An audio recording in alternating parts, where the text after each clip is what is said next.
उज्जैन धाम से पधारी बाल विदुषी प्रभुप्रिया रामायणी से साहसी भारत न्यूज से खास बातचीत। जिला ब्यूरो जाहिद मंसूरी की रिपोर्ट। छिंदवाड़ा मध्य प्रदेश। अमरवाड़ा विधानसभा के अंतर्गत ग्राम सिंगुड़ी में रामकथा कार्यक्रम का आयोजन किया गया, जिसमें 9 दिन से लगातार श्री रामकथा कार्यक्रम का आयोजन सर्व कल्याण सेवा समिति के माध्यम से नगर के जीवित समाधि स्थल सुरुत स्नेही नाम साहिब के प्रांगण में रखा गया था, जिसमें उज्जैन धाम से पधारी बाल विदुषी प्रभुप्रिया रामायणी के द्वारा भगवान श्री राम कथा सुनाई गई। रामकथा कार्यक्रम समापन के बाद विशाल भंडारा का कार्यक्रम किया गया।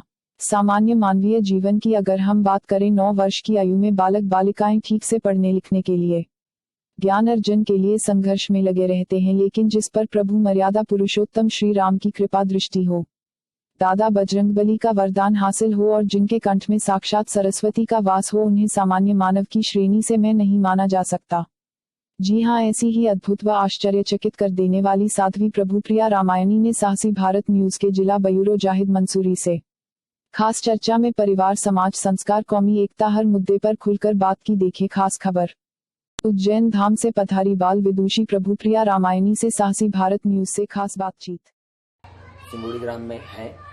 आज हम उनसे मिलकर उनसे कुछ जानकारी लेना चाहेंगे।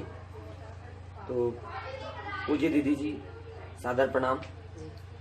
आपसे जानना चाहेंगे कि आपकी कथाएं कहाँ कहाँ हो चुकी हैं अभी तक और कितनी कथाएं हो चुकी हैं।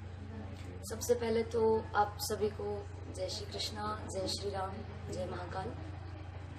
उज्जैन महाकाल की नगरी से हम आए हैं। मेरा नाम प्रभुप्रिया रामायणी है और राम कथा और भागवत कथा दोनों करती हूँ मैं। बहुत जगह कथा हुई है अभी तक। अभी हम लोग बिहार से आ रहे हैं। इसके पूर्व पाथाखेड़ा सारणी में कथा हुई थी, गुजरात में कथा हो चुकी है और बहुत सारी जगह ऐसी कथा हुई है। हरिद्वार में हुई है और कई सारे तीर्थों में भी कथा हुई है। बहुत सारी जगह ऐसी कथा हुई है। आपके सिंगुड़ी में भी कथा आज पूर्ण हुई है। यहाँ पे कथा में भक्तों को आप क्या संदेश देना चाहेंगे? कथा में मेरा तो एक यही प्रयास रहता है हर कथा में कि जो भी समाज में बुराइयां हैं, हर प्रकार की बुराइयां, चाहे वो नशा हो, चाहे वो किसी भी प्रकार की कोई बात हो, जैसे बहन बेटियों पर अत्याचार होता है या कई सारे अत्याचार हैं, तो वो सारे बंद हो जाएं और बस सब अच्छा ही रहे। कौमी एकता की मिसाल ग्राम सिंगुड़ी है जी, जिसमें विभिन्न धर्म संप्रदाय के लोग यहाँ पर निवास करते हैं और सभी ने आपकी कथाओं को सुना। तो इस पर आप क्या बोलना चाहेंगे कौमी एकता की मिसाल को लेकर? मुझे तो बहुत बहुत अच्छा लगा। और वैसे तो बहुत कथाएं हुई हैं। 125 कथा हो चुकी है मेरी, 125वीं कथा है। और ऐसी कथा आज तक नहीं हुई, क्योंकि यहाँ अलग धर्म के मुस्लिम समुदाय के भाई लोग भी आए थे कथा सुनने के लिए। तो बड़ा अच्छा लगा। इतना सामंजस्य पहली बार कहीं देखने को मिला। वो व्यासपीठ पर आए, ऐसा बहुत कम होता है कथाओं में, पर आपके यहाँ की कथा में बड़ा आनंद आया और ऐसा सामंजस्य बहुत कम देखने को मिलता है। 125वीं कथा आपकी है जी। और जैसे कि सुनने में आता है कि लगभग 7 साल की उम्र से आप भागवत कथा, 8 साल की उम्र से भागवत कथा, श्री राम कथा और धर्म के प्रति काफी लगाव रहा आपका। थोड़ा सा इस पर विश्लेषण करेंगे आप? थी 8-9 साल की, तभी से कथा कर रही हूँ मैं। और 2010 से मेन कथा शुरू हुई है हमारी। 2010 से 2010 में हरिद्वार का कुंभ था, तो तभी से लगन लगी। हमारे गुरुजी स्वामी राजेश्वरानंद जी, जो कि अब संसार में नहीं रहे, उन्हीं का आशीर्वाद है कि मैं आज इस व्यासपीठ पे बैठ करके लोगों को प्रवचन देती हूँ, कथा सुनाती हूँ। बाकी शुरू से ही लगन थी। पहले मैं भजन गाती थी। कथा तो अभी 2010 और 2013 से कथा मेन शुरू हुई है मेरी। तो मेरा तो बस बहुत ज्यादा लगन है कथाओं में। देशवासियों के नाम कुछ आप एक ऐसा संदेश देना चाहेंगे कि जिससे कि लोगों को कुछ ऐसा धर्म के प्रति प्रेरणा मिले, ऐसा कुछ आपने सोचा कभी? कथाओं के माध्यम से ही हम सारे देशवासियों को प्रेरणा दे सकते हैं, क्योंकि कथा व्यासपीठ एक ऐसा माध्यम है, वहां बैठ करके आप कुछ भी कहोगे तो लोग सत्य मानते हैं। और कुछ भी यानी केवल झूठ नहीं बोल सकते, वहां बैठकर तो सत्य बोला जाता है। तो आप जितना हो सके अपने धर्म का प्रचार करें, आप अपने देश का प्रचार करें, अपनी कथाओं का प्रचार करें, ताकि जहां तक हो सके लोगों को भगवान से जुड़ने का थोड़ा बहुत तो कम से कम पुण्य मिले। नारियों के बारे में आप क्या कहना चाहेंगी? जैसे बहुत चलते हैं, कुछ महिलाओं के बारे में कुछ संदेश देना चाहेंगे, सरकार तक कुछ ऐसी बातें पहुंचाना चाहेंगे मंच के माध्यम से, कथाओं के माध्यम से, ताकि सरकार को ये जानकारी भी लग सके कि महिलाओं के साथ जो अत्याचार हो रहे हैं तो उसमें कैसे निपटा जाए, कैसे कानून उसमें बने या संशोधन हो? मेरा तो हमेशा हर कथा में मैं ये बात कहती हूँ कि कई माता पिता जब बेटी को विदा करते हैं तब तो बहुत रोते हैं और बेटियों के बारे में बहुत भाषण भी होते हैं, लेकिन वो केवल भाषण तक ही सीमित रह जाते हैं, उनको कोई अपने जीवन में नहीं अपनाता। और बेटियों पर बहुत अत्याचार होते हैं, गौ माता पर अत्याचार होते हैं, कई सारे अत्याचार ऐसे हैं जो अभी हो रहे हैं, बंद नहीं हुए हैं। अभी भी अखबार में पढ़ने को मिलता है, टीवी चैनल के माध्यम से सुनने को देखने को मिलता है कि अत्याचार होते हैं।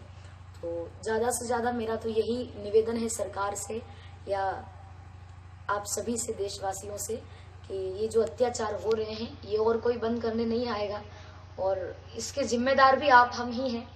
तो ज्यादा से ज्यादा आप बेटियों पर ध्यान दें और बेटियों को ही, बहुओं को ही अपनी बेटी माने और बेटियां तो बेटी होती ही है। तो मेरा निवेदन है आप सभी से कि ज्यादा से ज्यादा आप बेटियों को महत्व दें, बेटों को भी महत्व दें। बेटे भी कोई बुरे नहीं होते हैं, पर जितना ख्याल बेटियां रखती है माता पिता का उतना बेटे नहीं रख पाते। क्या प्रभु प्रिया जी, इस प्रकार से देश में गौ हत्या हो रही है, जगह जगह गौ हत्या के बारे में बहुत सारे संत महात्मा प्रचार प्रसार करते हैं, गौशालाएं बनाते हैं, लेकिन क्या इसके लिए कभी कोई प्रयास कथाओं के माध्यम से किया गया आपके द्वारा? हमारे द्वारा तो वैसे कई बार हुआ है ऐसा कि कई लोग कथाओं में गौ माता को लेकर आते हैं, दान करते हैं। तो हमारे उज्जैन में हमारा आश्रम है, तो वहाँ आश्रम में अभी गौशाला तो नहीं है, पर विचार जरूर है कि छोटी सी गौशाला, ज़्यादा विशाल भी नहीं, ज़्यादा बड़ी भी नहीं, छोटी सी गौशाला यदि हो सके तो गौ माता की सेवा जरूर करें। 125 भी कथाएं आपकी सिंगोड़ी ग्राम में हुई है। सिंगोड़ी ग्राम में भी साहब की जीवित समाधि स्थल है कबीर पंथ की, लेकिन क्या आपकी और भी कथाएं कुछ ऐसे मध्य प्रदेश के अलावा किसी अन्य स्टेटों पर हुई है या कभी विदेश जाने का भी ऐसा कुछ मौका मिला है कथाओं के माध्यम से? विदेश तो हम नहीं गए हैं, अभी देश में ही कथा हो रही है, लेकिन बहुत सी ऐसी सिटियां हैं, बहुत से ऐसे बड़े बड़े शहर हैं जहाँ कथा हुई है। वापी गुजरात में कथा हुई और अभी हम लोग बिहार से आ रहे हैं। अभी अगली कथा हमारी अभी 27 तारीख से शाहपुर में है, बैतूल के पास में, और उसके बाद बोकारो स्टील, जहाँ से ये प्लांट वगैरह होते हैं, वहाँ बोकारो में कथा है। तो ऐसी बहुत से स्थान हैं, बहुत सी जगह जहाँ कथा हो चुकी, बड़े बड़े शहरों में, गाँव में।